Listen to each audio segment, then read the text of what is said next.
Чыңгыз Ордо этно комплекси да курулмак. Ал эми ошол этно комплексинде болуп жаткан эстеликтер чырын толугураак баяндап беребиз.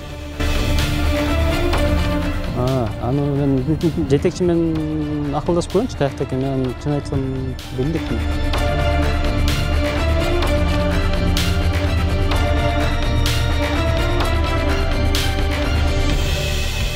Мурунку өкмөт башчысы Сапар Исаков тандаган эстелик бул. Каңдаган жерлер бүт ачылып калган. Бул эстелик 5 жылдан бери Бишкекте профсоюздун көчөсүндө күн, жамгыр эмен астында ачык жерде бир мындайча айтканда таштандын жанында эле турган. Жалада чирип жаткан эстеликтин бизге кереги жок.